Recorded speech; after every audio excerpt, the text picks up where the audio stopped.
I see lots of great familiar faces and some new ones as well. So once again, I just want to welcome everybody to this Go Beyond Profit event. We have an incredible panel of chief executives who are joining us today to talk about our latest research that we conducted in partnership with Georgia CEO, the navigating of rising expectations. So I want to welcome and thank Enrique Alvarez, who's the co-founder of Vector Global Logistics, Heather Robertson Fortner, the president and CEO and partner of SignatureFD, and Kevin Greiner, the president and CEO of Gas South, who we're going to focus on our conversation together. But thank you all so much for joining us today. We're going to spend the bulk of our time hearing directly from our guests about how the findings from the research might impact their daily business, their long-term strategies, what they have made changes as leaders, and how important corporate generosity is to their business. In particular, this new notion of emotional generosity as a new business imperative. I want to give everybody a quick grounding on the research itself. So we did a survey of Georgia employed adults and senior executives. We compared their responses, and quite frankly, the results were certainly clarifying, but they were at times, honestly, very surprising. So let's kick to a few slides on the research if we can. Awesome. So for those of you, I'll do a couple of quick overviews. If you're looking for the actual full report, we'll share that with you in the chat. And you can feel free to use the chat to share questions with us. If we have time at the end, I hope to get to all of your questions, including mine. So here's the thing. Georgians' expectations for business generosity have intensified considerably. Here are a couple of the stats the research came up with.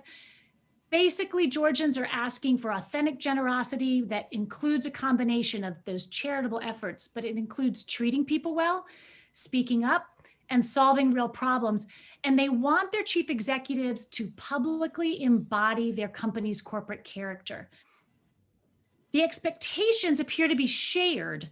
The vast majority of Georgia executives say they are planning to either maintain or increase the way their business is demonstrating generosity, 96% of Georgia executives.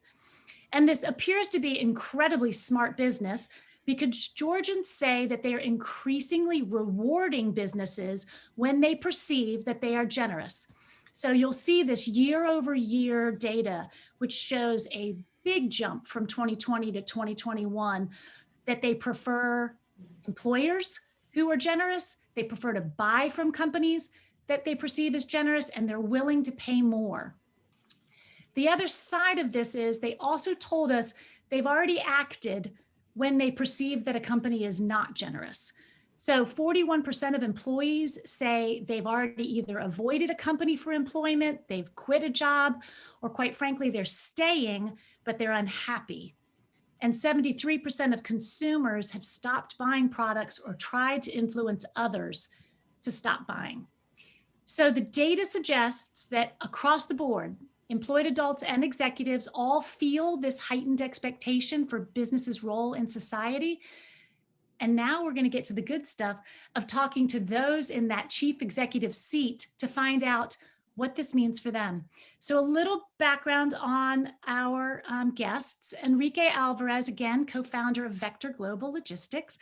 Vector Global applies an entrepreneurial mindset and a relentless focus on customer service to refine that supply chain, improving the lives of clients, employees, and the world. Enrique, before coming to Vector, was with Boston Consulting Group, but now he is super focused on creating a company where logistics has purpose and has the ability to change the world through supply chain. Enrique, thank you for being here.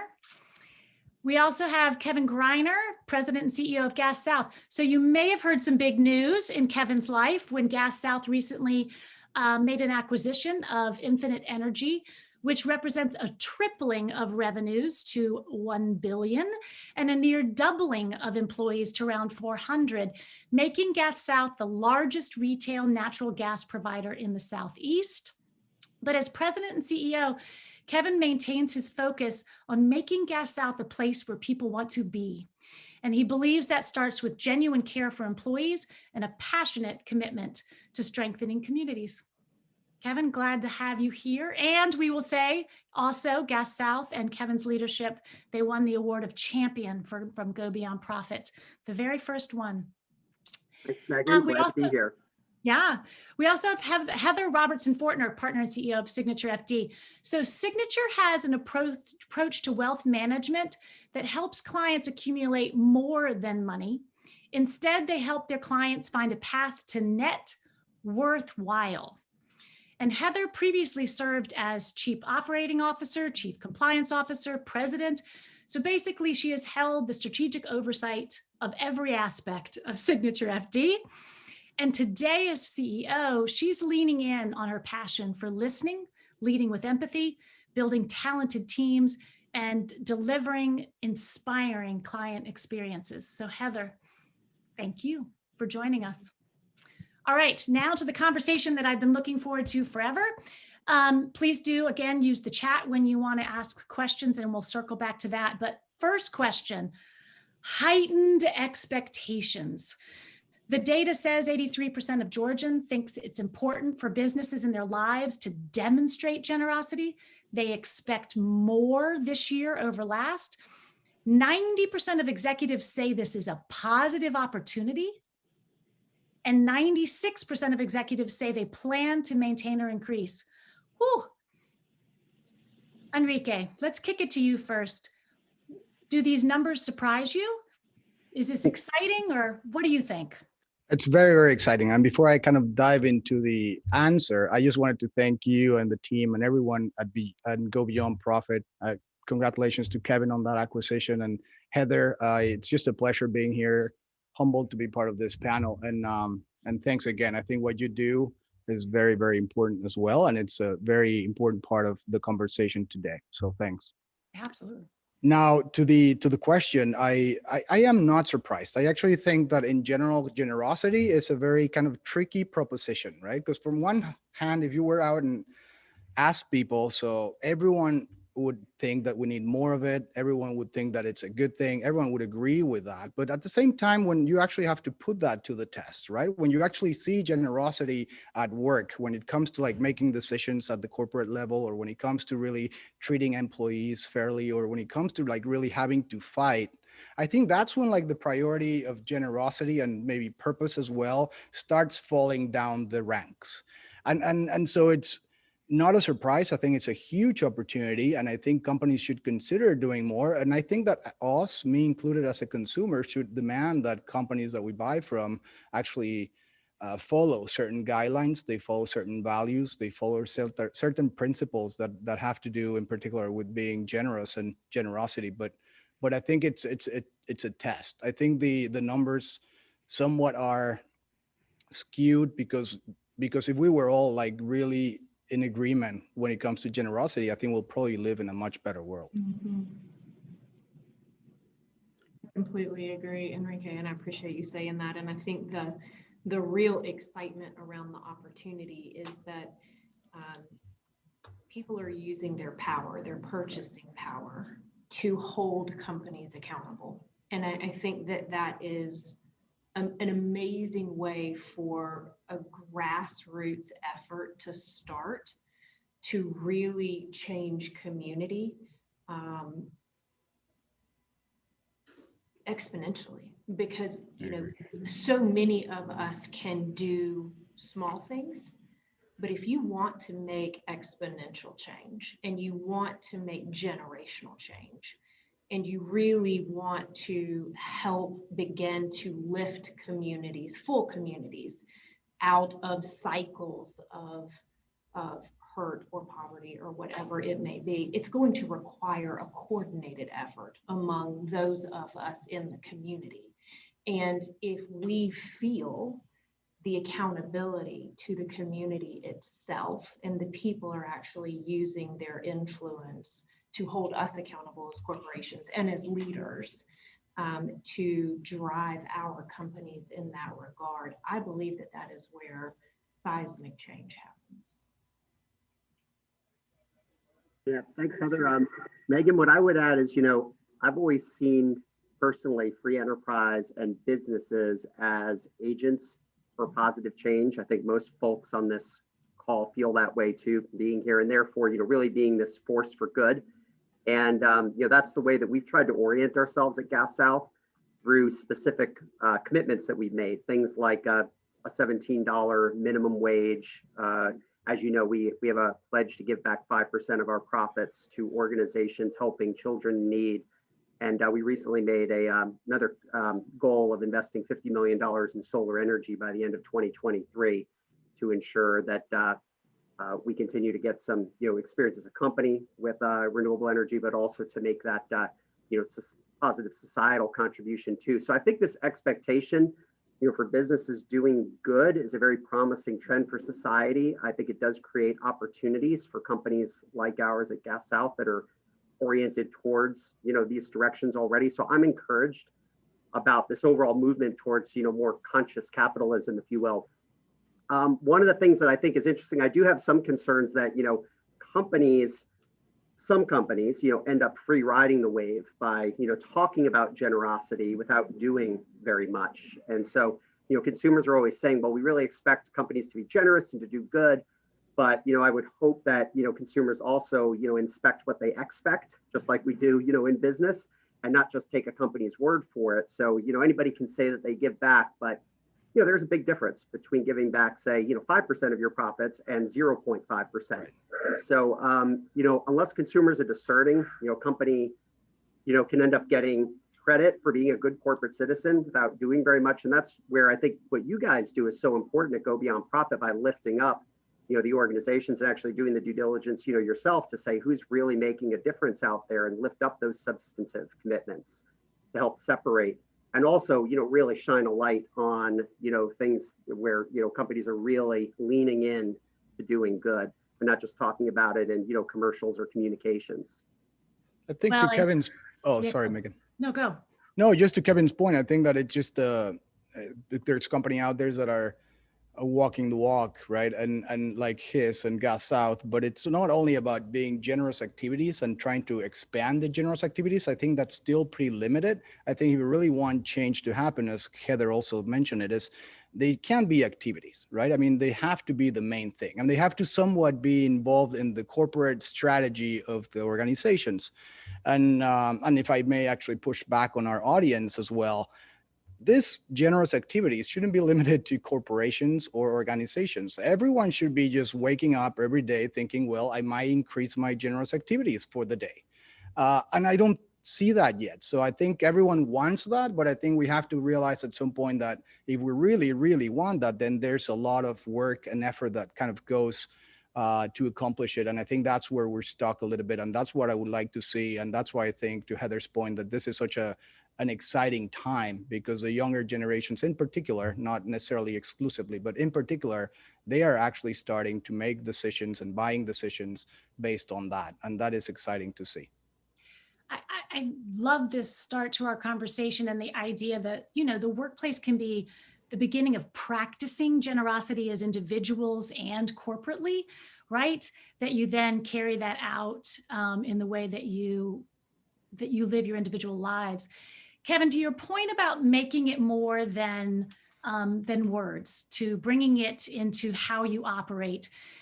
So one of the things that we did with this data was we compared it to a survey we did last fall about what do employees want from their leaders on a daily basis. And what they've said is more than 80% of them would like to see their leaders demonstrate empathy inside their companies before they demonstrate it externally in the communities. And they want that visibility, that accessibility, that communication. Tell me what you think. It seems to me to lean to CEO becomes Chief Empathy Officer as a new, element of the title. How has that played out for you? Yeah, I think the pandemic really helped to crystallize a lot of the personal struggles and social inequities, and it's caused many executives to really empathize more, try to at least empathize more with employees and customers, both really about what's going on in their lives. And like a lot of organizations, I feel like Gas South learned a heck of a lot over the last 15 months. And one of those things we learned a lot about how our people can do a lot of their work very well from home. So and I think this is a huge part of empathy. Starting in July of this year, we're going to have what we're calling a grand reopening of our offices. We've been open, but we haven't required or expected anybody to come in at all. But we're going to start to do some in-person meetings, trainings, gatherings. Basically start to bring people together again for those things where it makes sense to do so. But like a lot of companies, we're never going to go back to the old way of doing things. And I think this is where we get into this notion of, okay, well, let's take an internal focus on this in terms of what we do differently. So, we've learned a lot in going back to what we were doing in the past, which was, 4 days of work, 4 days a week in the office, maybe one day where you could telecommute. That would really be, misguided going back to, that old way of doing things for the most part, at least for most roles. So we're going to be moving to, more of a hybrid structure. We're going to work in the office. We're going to work from home. And we're actually giving our frontline managers the autonomy to determine what the right balance is for their work teams, which is, kind of a new step for us in sort of the diversity, equity, and inclusion step, really, having that inclusivity of where, the frontline managers really make those decisions and experiment a little bit, see what works, see what doesn't. Now, what's interesting is, our customer care organization, the folks that take the front, they're our frontline workers, right? They're taking the calls from the customers, they're doing the chats and the emails. And that group has decided that it's largely going to try a more or less be a work from home organization, because the nature of the day-to-day work, talking with customers over the phone, interacting with them, lends itself to working from home. And in many respects, that team's also now going to enjoy more work-life flexibility than others in our company, whereas pre-pandemic, they probably experienced the most rigid of all of the schedules in terms of coming in regularly, having shift work. So while schedule adherence, will always be important for a role like that, that team gets a big break now in terms of not having to brave the Atlanta traffic, being able to take care of child and elder issues more easily, which tend to fall on them more than with other, employees at the company, more than our salaried folks. So, what I love about that is that we're, becoming more inclusive in terms of like the decision making, but also more equitable in our approach to, how we organize our work, in addition to ultimately being more generous, I think. No, that's awesome. Enrique or Heather, any ways you've evolved as a leader in this notion of trying to be more empathetic? We joke that it's not actually a class in business school, right? We haven't been traditionally teaching leaders to be empathetic, and yet it's been required more. Shifts that you've made, what's worked? Yeah, so I know for myself, so I probably have a different perspective than the gentleman on the call. So my graduate training is actually in professional counseling. So empathy was actually one of those graduate classes, right? I was able to take. So I kind of had a leg up, and I think that was helpful. But I also think so two very distinct thoughts here. One is, what is empathy, right? It is the genuine and authentic care of humans, right? That is what people want. They want to know that genuinely myself as a leader is going to care for them and for their families, but also that I'm going to steward in the organization, an organization that values that for them and that consistently makes decisions for them in that regard. And I think this relates back directly to the conversation we were having before. Kevin mentioned, you don't want to be the organization that just says you're going to do something, right? You want to be the organization that actually follows through, that there is action behind your words. And to me, that's simply authenticity. And I think that people feel authentic empathy. They also feel inauthentic empathy. And you can really damage your organization if you are feigning empathy and you don't actually, as a human, care about your people. So I think I heard someone say just the other day, a fantastic leader, he said, you have to be the same person no matter what environment you are in. You must care well for people, whether it is within your organization, whether it is in your community, whether it is with your family, whether it is, in your place of worship, because that is the authenticity that people then see the same you in every situation. And that is what builds trust, and that is what builds credibility. And I think when you are that same person as a leader in every place that you are, that is when true empathy, I think people feel that that is who you are as a leader and as an individual. I will also say that I think that women, in particular, women leaders, historically have been penalized for this versus praised. And I will say that from my own experience, empathy and being an empathetic leader and being able to embrace the emotionality of truly caring for individuals was something that I was penalized for as a leader. And it was something that I was coached to not be.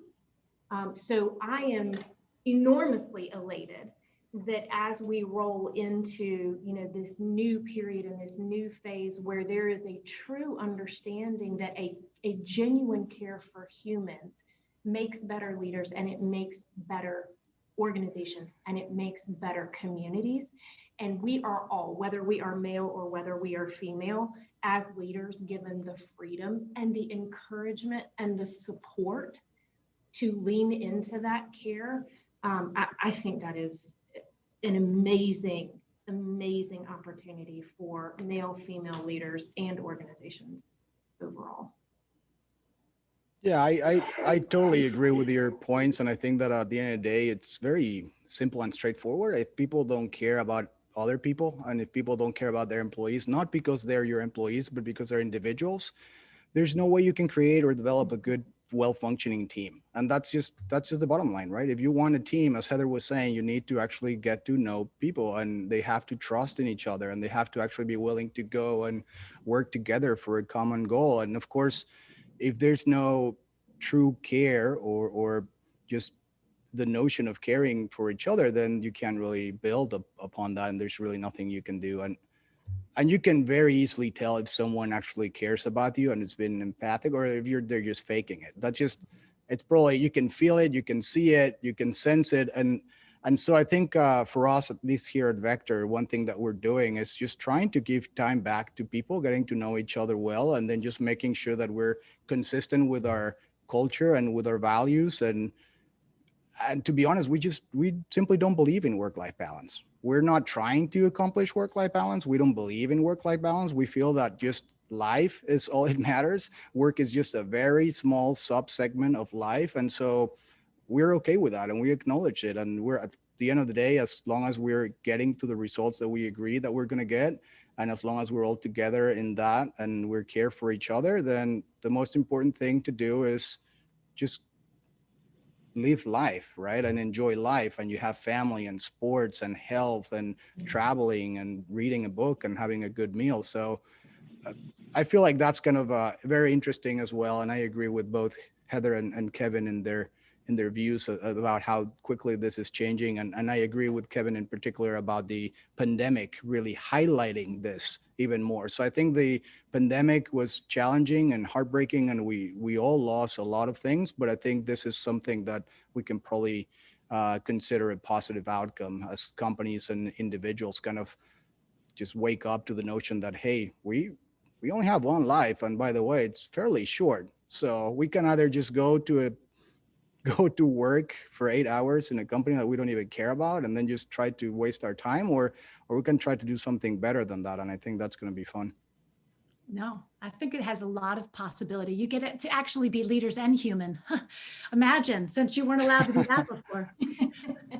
Each of you has spoken a little bit around this, but I would love to hear about whether or not you all have defined corporate values that your people know and that help to guide your decisions, and how relevant you think this idea of defined corporate values might be. I might kick that one to you, Heather, to start. Yeah, sure. Thank you.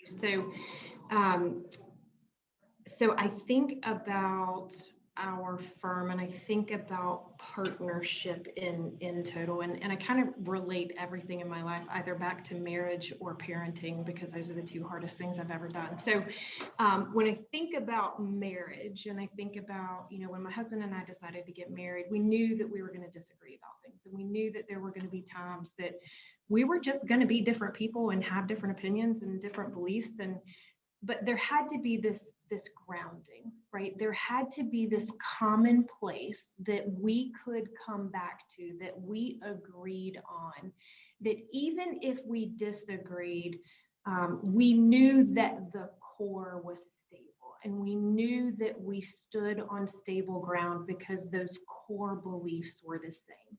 And as we ran our decision making through that lens, decisioning became easier. And so we do at SignatureFD, we have our core values, we have our 6 G's, we have greatness, generosity, growth, gratitude, grit, and grace. Everybody here can tell you what they are. And every decision that we make as an organization is run through those 6 core values. We reward on it, we hire on them, we evaluate performance on them. If there is behavior that needs to be corrected, it is called out in the context of the core value that it is in violation of. We celebrate them at year end. Everyone, we celebrate each G, and we have a G winner at the end of the year, and they each get $1,000 cash prize. And then there is a $6,000 cash prize for the person who most exhibits all core values. So even when we're in the boardroom and decision making gets hard, we have something to come back to. We have our 6 core values, and if a decision passes through the lens of each one of those core values, then we know that we have something to stand on. If for some reason I have a disagreement with someone, or someone else in the organization has a disagreement with someone, it is not a personal, I don't like you. It is this behavior, let's put this behavior on the table and address it in the context that in our organization, it does not meet the qualifications of one of our 6 G's. How can we come together as a team to address this behavior, not necessarily beat you up as an individual person because we don't like what you're doing or not doing? How do we reward our employees, bonus them, promote them, help with their career path, or develop them as professionals based on whether or not they are in alignment with our core values? To me, it is the way that I hold myself accountable, and the way that we hold each other accountable, because if you are a member of SignatureFD, then I know that you believe in these core values. And honestly, if you're here and you don't, then you probably don't belong here.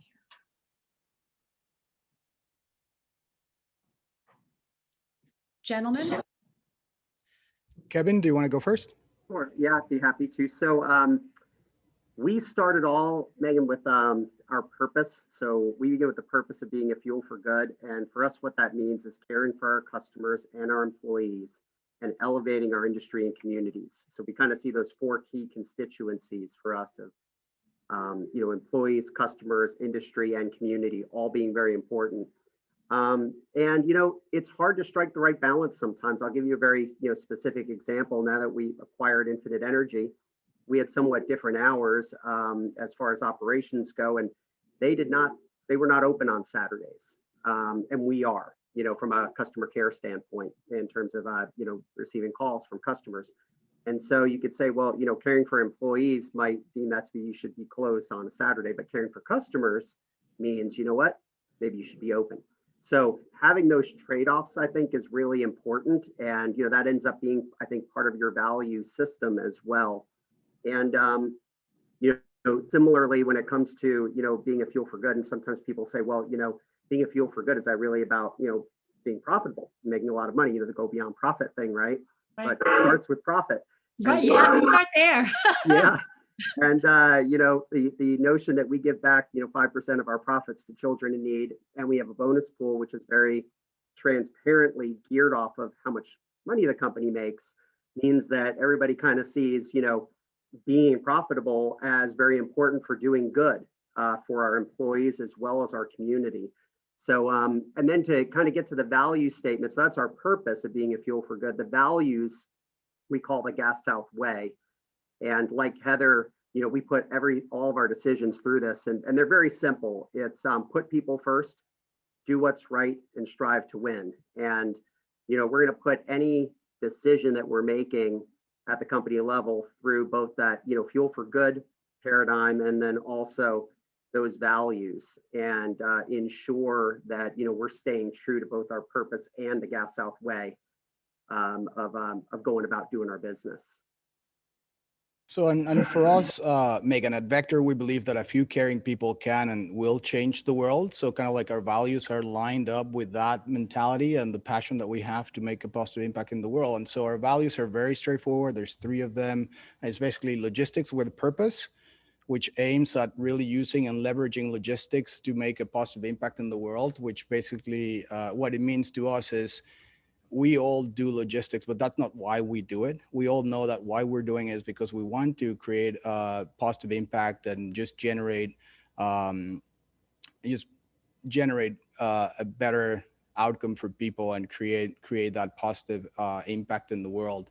Then the other one is a results-based company. So a results-based culture, which means taking the time and space component out of the equation. And so for us, like 9 to 5, 1 hour lunch, none of that really makes any sense. And we don't really care. As long as the results are met by every single one that individual or employee that we have in the company, then the rest really doesn't matter. And the third one is we're really passionate about people and everyone that we interact with, no matter if it's an employee, a client, a supplier, or just whoever delivers our mail to the office.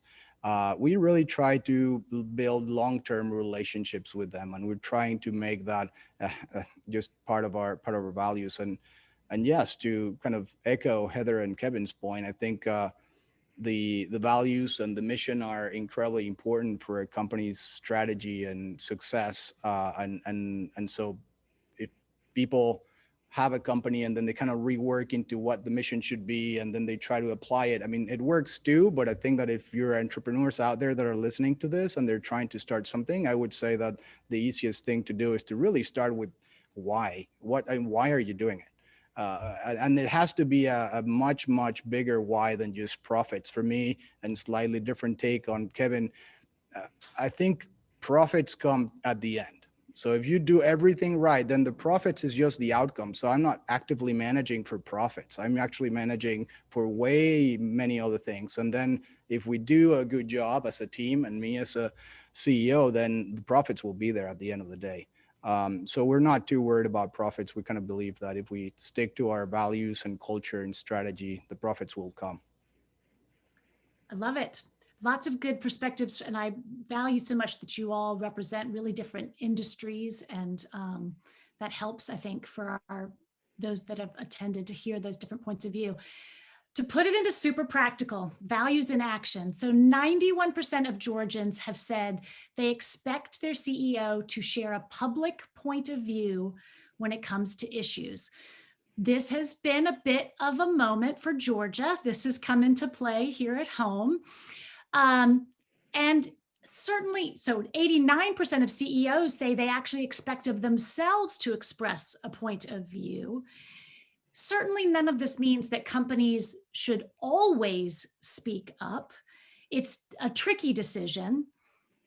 And interestingly, we found that more than 50% of people said they expect their CEO to speak up, and they'll forgive them if they feel like they made a misstep.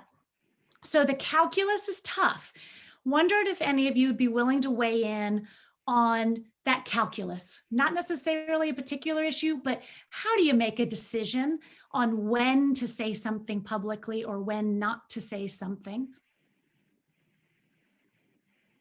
I can go first just because I had the honor and the pleasure of listening to Bill George, who was the former CEO of Medtronic, the other day, and he's now a Harvard Business School professor. And what he said it resonated so deeply with me that I wrote it down verbatim, and I want to share it with you all because it was so poignant to me. He said, "When an issue reads on your mission or values, you are called to speak. Being there for your employees is critical. Being there for your community is as important." And I thought that was just such a fantastic way to boil down. It is very, very difficult to discern when emotions are high, whether or not you should speak.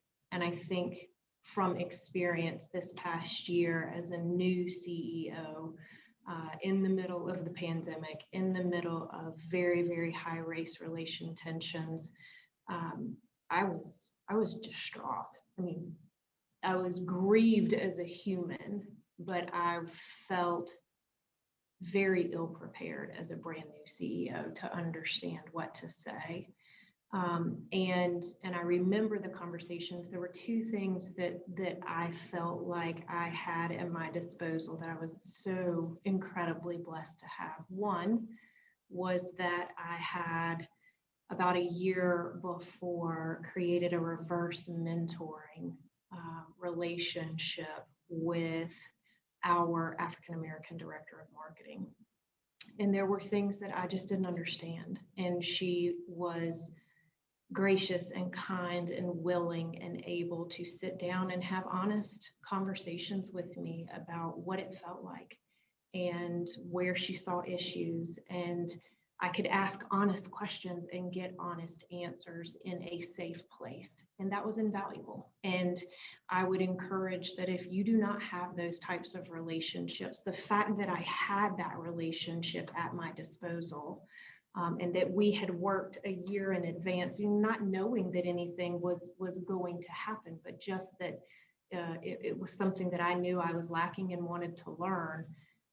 And there, she was able to point out blind spots to me, and here's why you can't say this. And it was unbelievably important in me being able to navigate well. And then the second thing, again, comes back to this belief of authenticity, was that I didn't want to say fluff. I didn't just want to put a statement out there that had nothing behind it, because I don't believe that words really matter. At the end of the day, I think your action matters.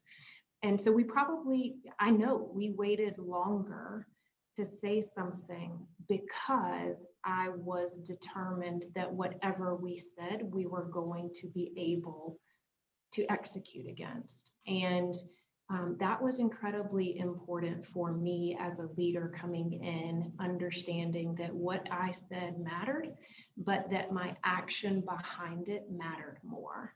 And so there's been massive change in our organization because of that, not because of me, but because of our team coming together and saying, we care about humans and we are no longer going to stand for this. We are going to be the change we want to see, and we're going to figure out a way to do it. And we're going to get some things wrong along the way. I think Kevin said that earlier, but we have to have the courage to try.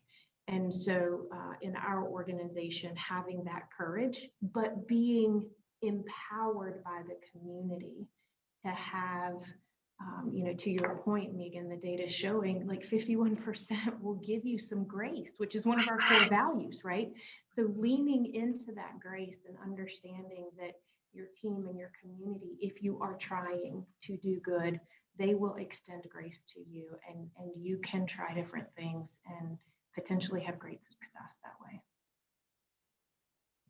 Yeah, for us, I think as long as the why is understood and you actually are consistent with your values and your culture, I think it's important that you speak out. And I think, and maybe it's a little bit slightly of a spin here, but we as corporations and organizations don't necessarily need to speak up. The problem is that we're tackling subjects and topics that are so important, right? I mean, we don't have to have an opinion on every single thing that happens, but when it comes to racism, when it comes to human trafficking, when it comes to global warming, when it comes to poverty, we have to speak, and we have to speak right away, because we're crossing a line here. And I don't think that companies want to speak out. I don't think that they want to kind of go through all this media circus sometimes because they're expressing their opinions. But I think that if they don't do it, there's a huge risk, because the society and the community is just constantly eroding. And if you cannot speak up quickly and swiftly when it comes to things so clearly wrong, like the systemic racism in this country and in the world, and things like women rights and children, and if you cannot do that, then there's no hope for you as an organization. And again, it's not something that I feel it's coming from a moral standpoint. It's coming from like a very simple economic and market standpoint. If your companies don't really speak up against things that are as horrible as this, then the consumers, and again, I have 2 younger kids, they're never going to buy from you ever. So I think that there's like a little bit of a clock ticking for a lot of companies here as they kind of try to decide whether they should participate, not participate. I would say hurry up and make those decisions, because when a couple more years, my daughter will be 18, and she won't buy from you if you don't actually do what you're supposed to do. And if you cross those lines that are so clear to me and to everyone at Vector, then yes, then it'll be bad for that company. Heather mentioned that being a new CEO, it's hard to sort of, find your voice on these things. I will tell you, as a old CEO, somebody who had been at the same company for 15 years, it wasn't easy either. In fact, it was just as hard, if not harder, because we were all kind of, going through something that we'd never been through before. And our employees were going through a set of, hardships and emotions that, they probably had not been through before either. So it was a very important moment, I think, last summer with the murders of Ahmaud Arbery and George Floyd. And we did come out pretty quickly with a statement that, sort of condemned the senseless killings of those individuals, and then others too, Breonna Taylor, Rayshard Brooks. I mean, it was a unfortunate and long list of folks that, lost their lives in ways that were, very, very disappointing and deplorable in some respects.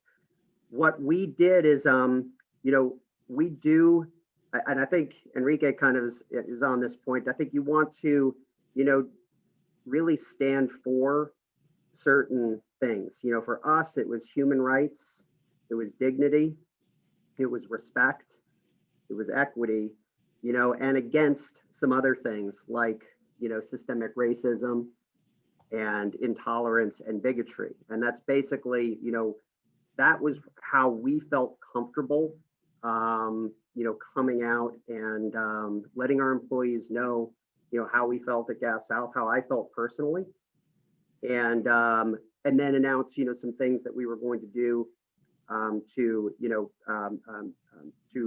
help to support progress in the area of social justice. So one of the things that we did do last year, and we're not a particularly political, company, we're not one that, gets in and takes a, stand willy-nilly, but we did take a stand on the hate crimes bill and advocated for its passage. We joined the Metro Atlanta's effort, ATL for Racial Equity, and have joined that coalition as well. And so for us, it's really putting it through the lens of, human rights, social justice, and, for our employees, that's really important for them. And, a lot of our employees have had a very different life experience than I've had. So for me, it was an exceptional opportunity to really listen and learn and understand more, getting back to, kind of that empathy theme, Megan. And for me, that was the most important thing. And I will tell you that some of the things that we did, convening community conversations at Gas South, which were voluntary but very well attended, virtual sessions to kind of talk about how everybody was processing what was happening in the world. And we had, left of center and right of center people who were in those conversations. And that was, to me, very important. I mean, inclusivity when it comes to these sorts of conversations is critical too.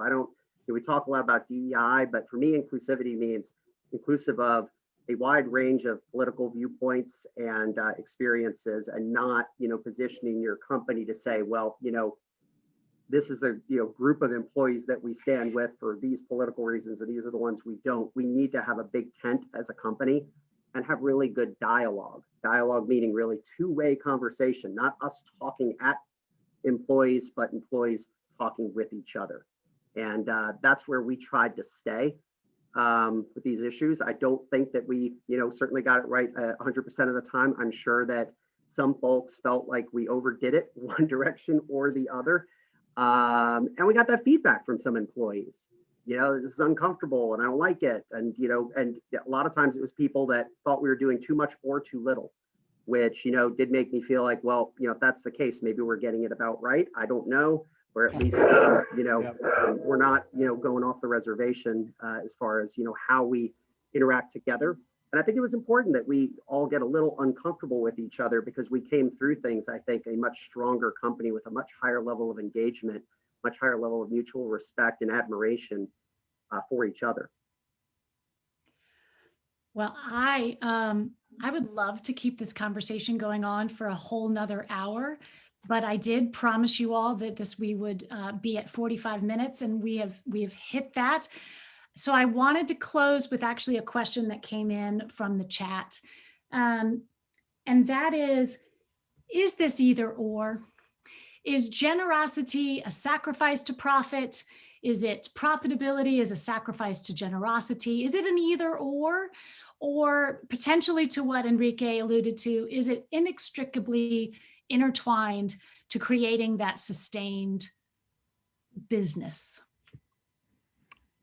To me, it's clear, and it's a great question. I think that we're all here in this forum and we're all talking about this because we all see in different industries with completely different size companies, of course, we see that profits, being purpose-driven and generosity actually drives profitability. At the end of the day, that's just pure and simple, right? So if you have a good culture and you put purpose and generosity as the core of your strategy, you do the right things, you have the right team, and then that will bring profits. That's just the way it works for me. I think about it from I try to make as many sentences and as I possibly can. At SignatureFD, we define wealth as your time, your talent, and your treasures. And I think that you can be generous with all of those things. And so, net worthwhile to us is taking those time, talent, treasures, everything that makes up your wealth, and using it to align to what you find worthwhile. And I believe that generosity takes so many shapes and forms, and it's not just money. It could be your time, it could be your talent, it could be all of these things. And so I have a hard time believing that it has to be either or. And I think Enrique definitely comes at it from the same abundance mentality that I try to come at life with, which is this is an and conversation, and it can manifest itself in every aspect of your life, not just in your finances. Yeah, I agree 100%. It is a both and coming at it from a position not of scarcity or a sort of pie that's defined to this size, but you grow the pie by being a more generous company, generous towards, I think, your employees, your customers, and your community. And things do take care of themselves from there, especially if you have a long-term focus. I mean, if you're super focused on this quarter, this year, you may be, motivated in some ways to take certain shortcuts, right? We've always been fortunate at Gas South being owned by an EMC, a company that themselves has been in the business for 80 years now. we're in this for the long haul. And so that is liberating in many respects to be able to make good long-term decisions and not worry about, quarterly results quite as much, because I think that's where you can get, sometimes tripped up, or some organizations can. So thankful that, we have that long-term focus, helps us to make good long-term investments, long-term decisions. Well, Heather and Enrique and Kevin, I cannot thank you enough for this time. I know the chats are blowing up at how much people have valued learning from you and listening and being a part of the conversation. And I can't wait to share this broadly with the Go Beyond Profit community as well. Thank you for the insights, for the thoughts. The expectations are high, but what is so encouraging is we have leaders who are showing us exactly how to rise to those expectations and lead in ways that will just make this world a better place. So thank you all. Thanks everybody for joining. And for those of you that would like to keep up with this conversation, we hope you'll follow us on LinkedIn or Twitter to be constantly hearing from folks as talented as this conversation. And then again, if you would like to see the research in full, you can go to gobeyondprofit.org to get the research, the whole report. Thank you all. Have a fantastic afternoon.